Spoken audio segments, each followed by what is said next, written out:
Este simposio está organizado por la Facultad Adventista de Teología y por la editorial Sea Feliz.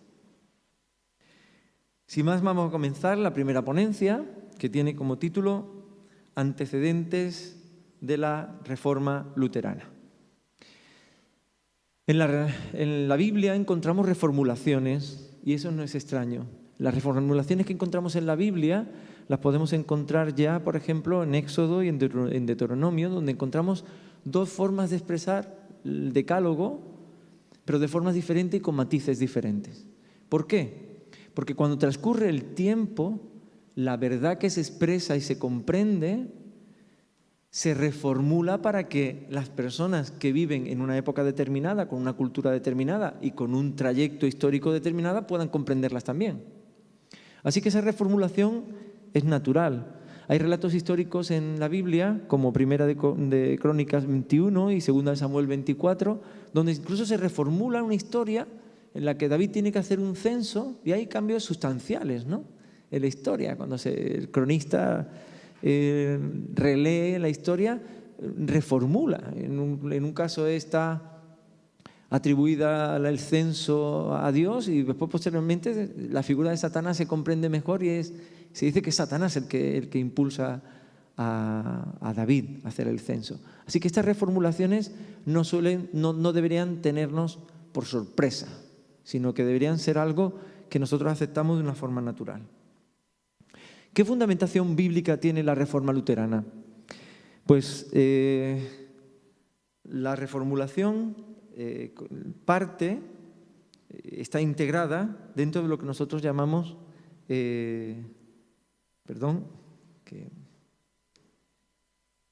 ahora está, sí.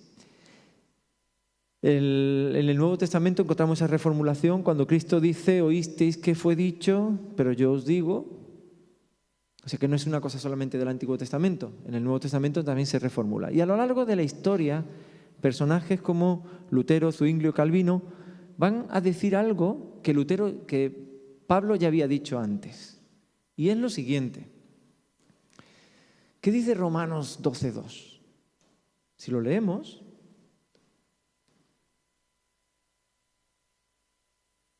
vamos a encontrar lo que después se va a decir de otra manera y de otras formas aplicado a otras cosas, ¿no?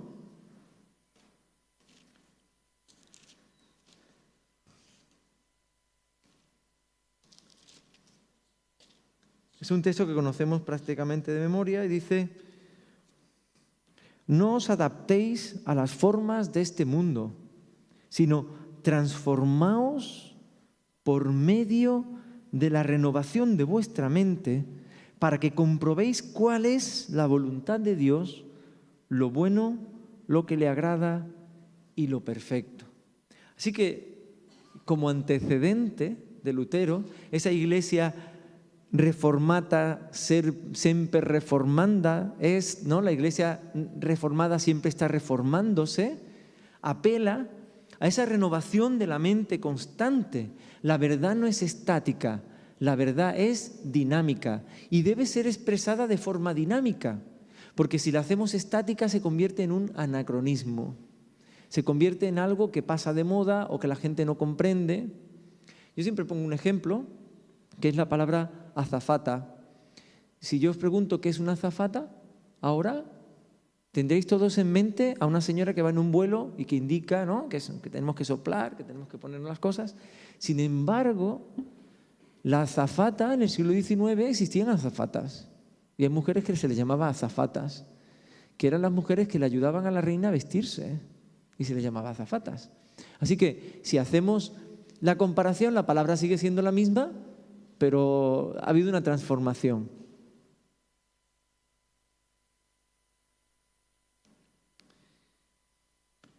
Hay varios principios que son fundamentales en la Reforma, que es la sola gracia, sola fides, sola escritura, solo Cristo, soli Deo gloria, todos estos solos que suponen un modo constante de reforma dentro de la Reforma.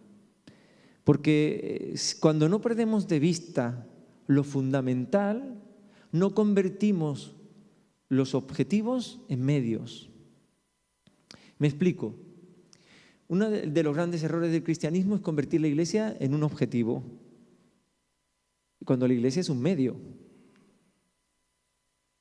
La Iglesia es el medio que Dios ha escogido para la predicación del Evangelio, para mostrar a la gente cuál es la salvación. Pero la Iglesia no es el objetivo. La Iglesia es un medio que nos conduce a. Cuando la Iglesia se convierte en el objetivo, cuando todo lo que gira en torno a la Iglesia es para preservar la Iglesia, para que la Iglesia se sustente, ese es el error que cometió la Iglesia popular, la Iglesia dominante, en el momento de Lutero.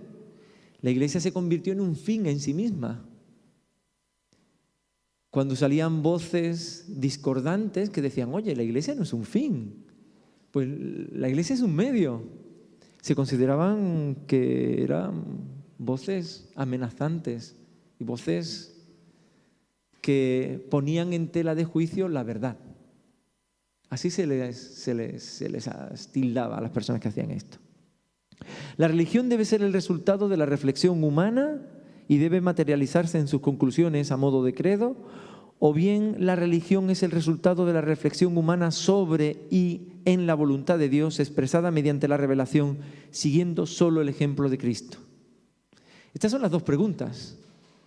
Estas son las dos preguntas fundamentales que hacen que arranque la reforma. ¿Cuál de las dos vamos a responder? No sé si... Sí, las tenéis ahí. ¿Con cuál de las dos os quedáis? Parece que la segunda es la que se adapta a la reforma. Parece que la segunda es la que se adapta verdaderamente a la reforma luterana.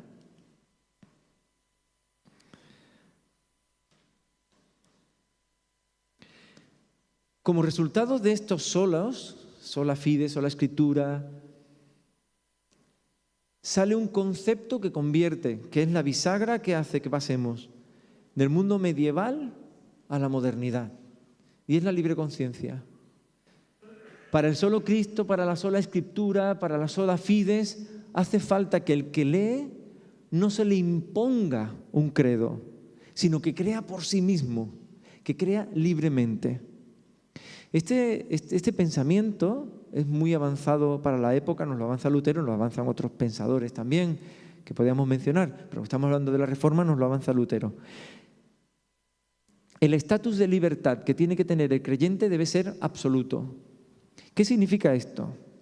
Esto significa que si es verdad que conociendo la verdad nos hace libres, una iglesia que no sea libre es una iglesia que no ha conocido la verdad.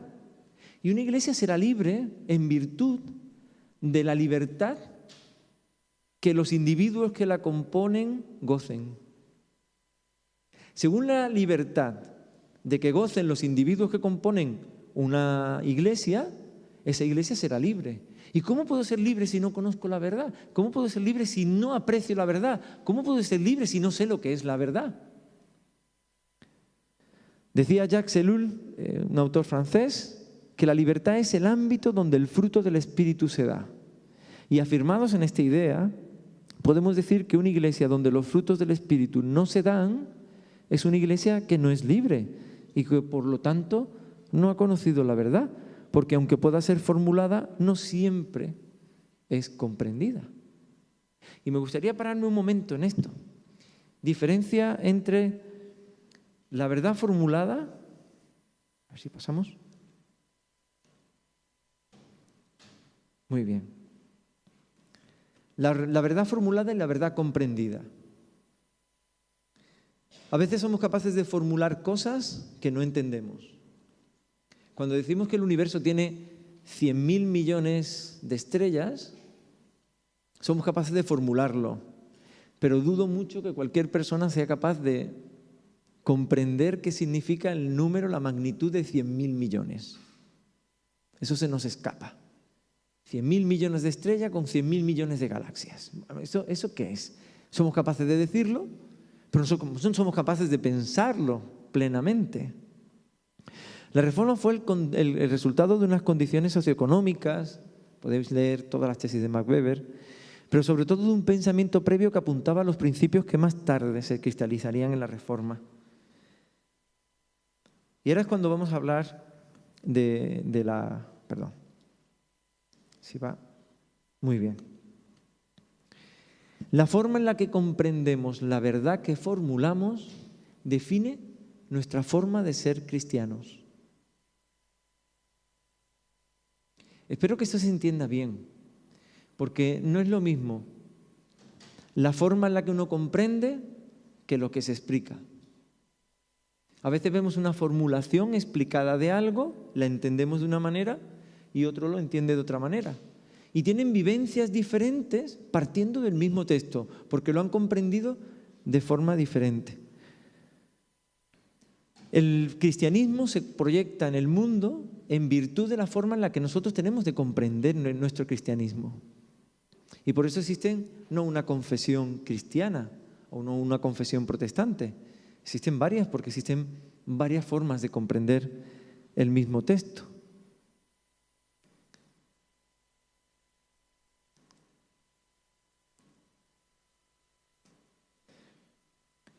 Formular la verdad es necesario. Una congregación no se sostiene sin formular las verdades que cree, porque eso anula la identidad. Así que formular la verdad es necesario. El cristianismo nace como una oferta de salvación al mundo que promueve el Espíritu Santo y tiene un nacimiento sobrehumano en el que Dios actúa sobre todo. Así que la verdad se va a convertir de un concepto, el que tenían griegos, romanos y otras personas, con el cristianismo se va a convertir en una persona. La verdad es Cristo. Y yo me relaciono con la verdad no a nivel intelectual, me relaciono con la verdad a nivel personal. Se convierte en un concepto relacional, como padre, como madre, como hermano. Así también debemos comprender el concepto de verdad. Con la partida de Cristo a los cielos y el desafío de la Gran Comisión, se desarrolla una apologética cristiana como resultado de una relación dialéctica que contrapone los principios que rigen el mundo con los principios del reino de los cielos que se anuncia. El cristianismo se defiende frente a un mundo que niega las realidades celestes que proclama.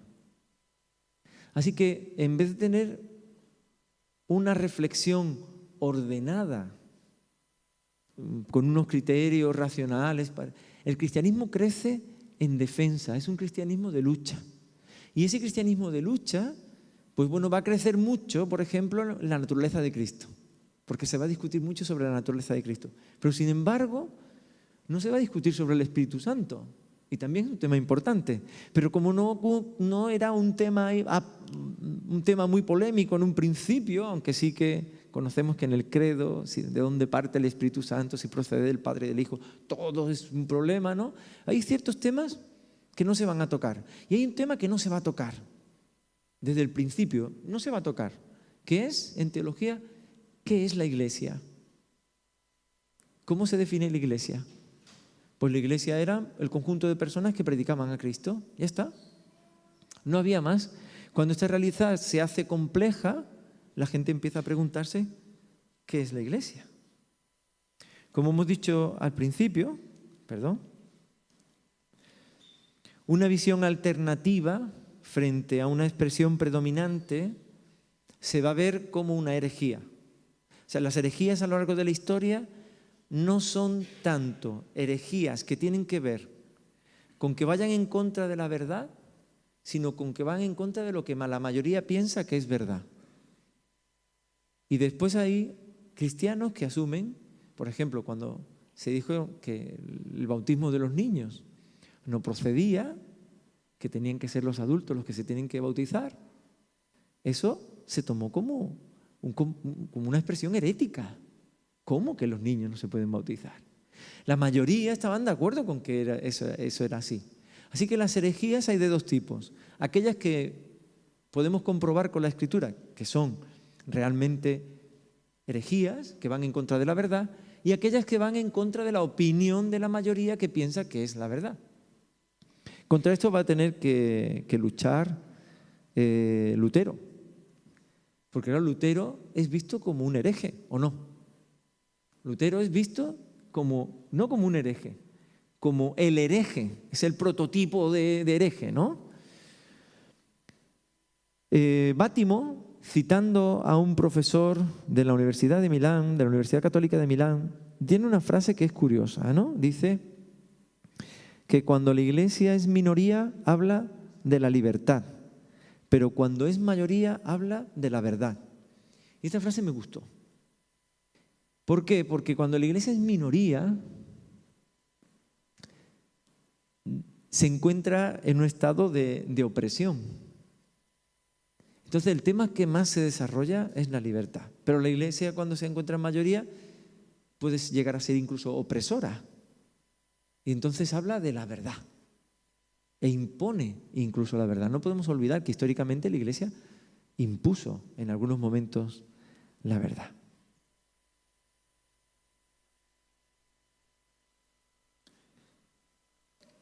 Perdón, esta no es.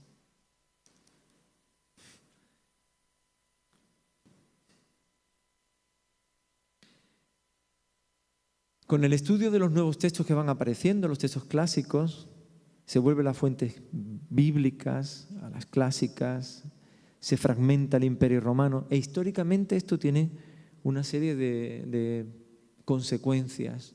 Y vemos que el norte de Europa se despega, se desliga de un pensamiento general cuando se empieza a romper el Imperio Romano.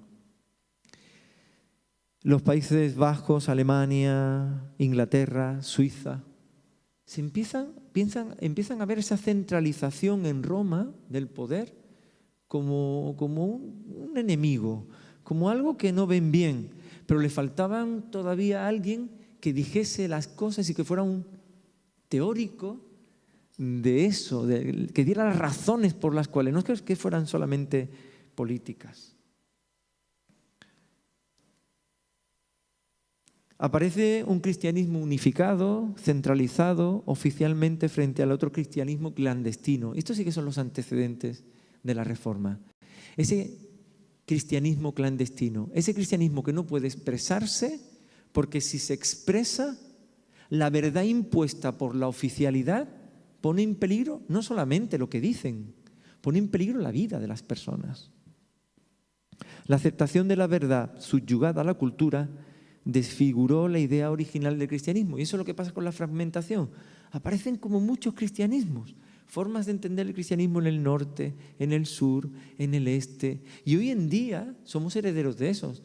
Cuando uno va a una iglesia católica en Ginebra, una tradición protestante reformada, uno se da cuenta que las iglesias católicas en Ginebra son diferentes a las iglesias católicas aquí en España.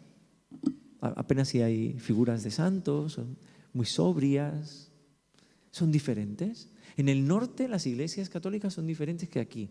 Las iglesias protestantes también son diferentes. ¿Por qué? Porque el concepto de iglesia es diferente. Porque al principio, cuando se empezaron a escribir las teologías en el siglo XVII, hay una obra que me llama mucho la atención, que se llama Teología Bíblica Alemana, ¿no?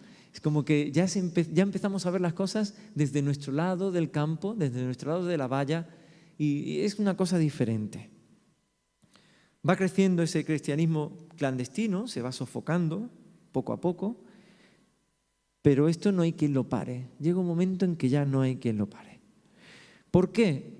Porque la verdad es progresiva y eso de la verdad progresiva nos lleva a la verdad presente. ¿Qué significa que la verdad es progresiva? No voy a tomarme mucho tiempo aquí porque mi compañero va a desarrollar este tema mucho más ampliamente que yo. La comprensión de la verdad que nosotros tenemos es necesariamente progresiva. Es decir, nosotros no entendemos las cosas desde el principio de la misma forma. Somos cristianos de una manera y dentro de 5 años somos cristianos que llevan 5 años comprendiendo algo. A veces para aceptar una idea hace falta años de reflexión. Y eso es la verdad progresiva, a grandes rasgos. La forma en la que Dios se revela no es única, no es de un bloque.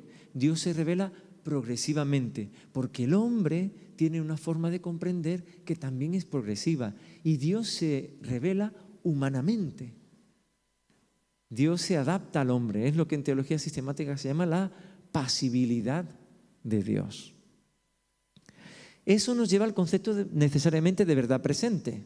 En cada momento de la historia se ha comprendido la verdad de una forma determinada gracias a que es progresiva, y hay una verdad comprendida para un momento y unas circunstancias determinadas. La verdad presente de la Reforma fue Martín Lutero. La formuló Martín Lutero. Pero Martín Lutero no se levantó una mañana y vio la Reforma y vio todas las ideas. Había todo un recorrido antes. Había todo un momento de reflexión sostenida en la historia que se fue pasando en herencia de unos a otros.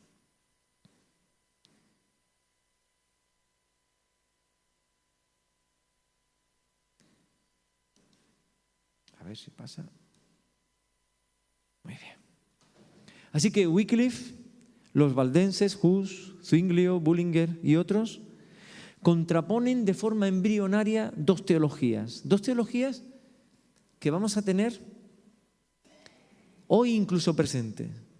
La teología de la gloria frente a la teología de la cruz. Son dos formas de enfocar el cristianismo tan absolutamente diferentes que dan dos formas de entender a Dios totalmente diferentes. Nosotros somos la iglesia, para responder a la pregunta. ¿Somos la iglesia porque tenemos grandes edificios y mostramos a través de esos grandes edificios que Dios nos bendice? ¿Quién podría tener el templo de Jerusalén, una de las maravillas de su época, una de las más grandes maravillas, cuando le dicen los apóstoles a Jesús, mira el templo? Yo me imagino el templo brillante sobre una montaña que había sido metida dentro de una estructura para poder construir el templo. O sea, la montaña queda debajo de la estructura del atrio. Eso era impensable. Eso solamente lo puede hacer un megalómano, ¿no? Como era Herodes. Pero cuando los apóstoles le hablan a Jesús así, ¿Jesús se impresiona por el templo? Jesús no se impresiona por el templo. Jesús apela a quién es el templo. Otra vez encontramos que el templo, en vez de ser algo, se convierte en alguien, y Cristo asume su rol de templo. Y de Él habla cuando habla del templo. Esto es muy importante. La teología de la cruz, la teología del dolor, la teología del sacrificio, la teología que se fundamenta en que el hombre es rescatado por un Dios que se transforma en un hombre y que es fiel hasta la muerte. Esa es la teología de la cruz. No es la teología de qué grandes cosas tenemos, qué grandes edificios, cómo nos bendice el Señor y cómo estas bendiciones tenemos. Es la teología de la gloria. ¿Cómo podíamos tener semejante gloria si Dios no nos bendijera? Así que esto es lo que se contrapone y lo que de alguna forma Lutero, cuando llega a Roma, se choca. Lutero se choca con esta idea y no puede comprender las grandes edificaciones, la forma de vivir, la forma de todo esto, ¿vale? Vamos un poquito, como hemos cantado al principio, hemos desplazado el tiempo del canto y entonces vamos un poquito más adelante con la ponencia, ¿vale? Para que duren los 40 minutos de rigor. ¿Qué hace de la reforma luterana, un fenómeno diferenciable y más relevante que las otras vivencias y expresiones que tiene la verdad presente? Pues que en ellas cristalizan todos los principios bíblicos y todas las verdades precedentes de forma en compendio doctrinal. A partir de la reforma luterana tenemos un cuerpo doctrinal. Se va formando un cuerpo, un credo protestante.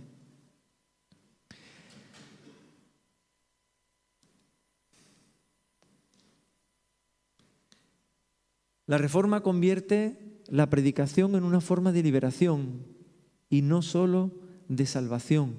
No es la salvación futura que se promete en lo que consiste el cristianismo.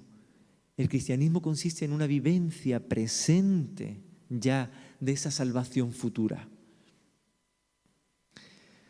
Así que de una forma muy vivencial, arriesgada y osada para el pensamiento de su época, se condiciona a la humanidad en un cambio histórico de paradigma, y entonces el hombre medieval encuentra un camino hacia el mundo moderno en una renovación integral sin precedentes de la comprensión del mundo que le rodea, y en este sentido la Reforma expresa el conjunto de sus antecedentes y los proclama. Es la cristalización del todo. Su reflexión va a tener siempre como centro la Sagrada Escritura, leída como historia de la salvación que se inicia en el Antiguo Testamento y que alcanza el Evangelio en su plena realización. El Antiguo Testamento es la figura de la realidad presente en el Nuevo Testamento. Su visión de la Iglesia es, por tanto, mistérica, está ligada a toda la historia de la salvación y al misterio de Cristo, y muestra de esta visión son la función que Ireneo atribuye a la Iglesia en la capitulación de todas las cosas en Cristo, y el papel que los padres de los griegos le asignan a la divinización, entre comillas, del hombre. Desde un punto de vista histórico, ya sé que vamos a entrar en otros antecedentes, quizás la visión que os voy a dar os pueda sorprender, porque no me voy a fijar en aquellos antecedentes que siempre nos fijamos, sino que me voy a fijar en otros antecedentes que para mí son muy relevantes. Aparece en el siglo XIV con los problemas entre Felipe el Hermoso de Francia y Bonifacio VIII. ¿Qué potestad domina sobre las demás en el gobierno que es aceptado por la gracia de Dios o por la espiritual que deviene del orden apostólico? Se llama la disputa de las dos espadas. La espada espiritual y la espada temporal. ¿Cuál es la que prima? Claro, Bonifacio, heredero de los pontífices anteriores, va a querer formular el poder del papado como un poder absoluto, como lo que era en su época, un poder absoluto. Pero se va a dar cuenta que va a tener enfrente a alguien, a Felipe el Hermoso, que hace una incursión en el Vaticano y asalta al Vaticano, toma preso al Papa Bonifacio, y de las heridas y de la agresión muere un mes después. Cada uno empiezan a disputarse el poder y los teólogos empiezan a formularse la pregunta: ¿qué es la Iglesia? Y unos dicen, la Iglesia, y se van al Libro de los Reyes y favorecen a Felipe el Hermoso de Francia. David es escogido rey y lo unge el profeta, pero el que ejerce el reinado es el rey. Por otro lado, el libro de Levítico se estudia muy bien, en esa época también. Se estudia profundamente. Y entonces otros dicen, sí, pero eran los levitas los que juzgaban en Israel.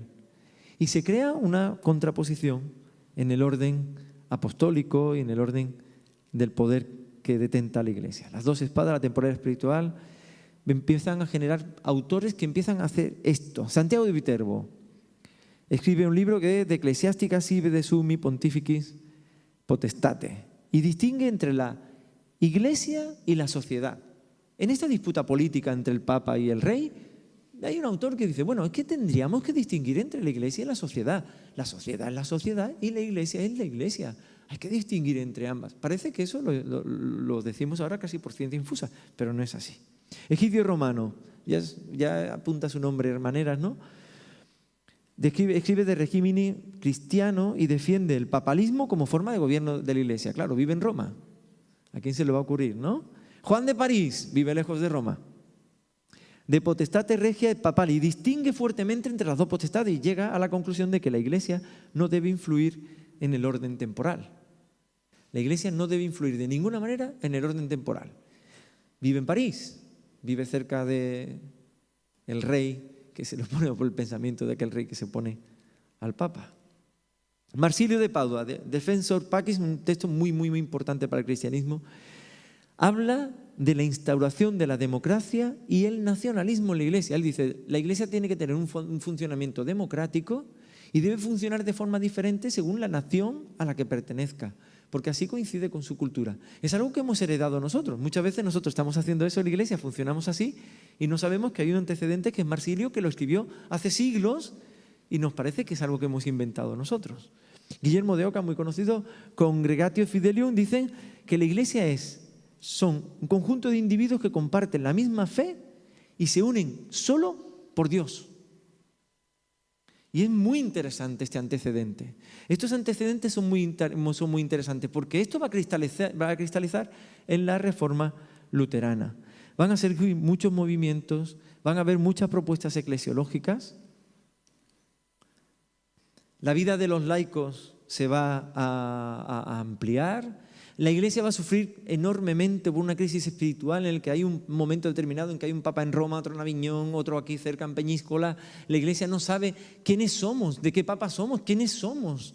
Y ante esa pregunta de quiénes somos, la respuesta solamente puede encontrarse en la sola Escritura. Solamente puede encontrarse en la sola fides. Solamente se puede encontrar en la sola gracia. Solamente en las solas van a responder bien a esta pregunta. Wycliffe va a ser uno de los primeros que va a hacer un Tractatus de Iglesia, se va a llamar así, el Tratado sobre la Iglesia. Hus también, y Juan de Torquemada, que no coincidía con los otros dos, que rechaza la posibilidad de aplicar a la Iglesia los esquemas políticos del mundo y que se basa en órganos santificadores y purificadores, como el fuego. Por eso se utilizaba para quemar personas, porque pensaba que el fuego era un elemento purificador. ¿De acuerdo? Conclusión a todo lo que estamos diciendo. Los antecedentes de la Reforma luterana trascienden lo que un grupo de escritores, pensadores, un grupo de acciones políticas o eclesiales, factores geográficos o geopolíticos pudieran representar. Las raíces de la Reforma son variadas, multiformes, profusas. La sinergia resultante de todos los factores que pueden ser analizados dio la posibilidad de éxito a una reforma impensable e impensada. No se formuló la Reforma para que fuera una alternativa a la Iglesia. Lo que se quería era reformar la Iglesia. Con consecuencias que ni el mismo Lutero podía prever, pero que fueron determinantes.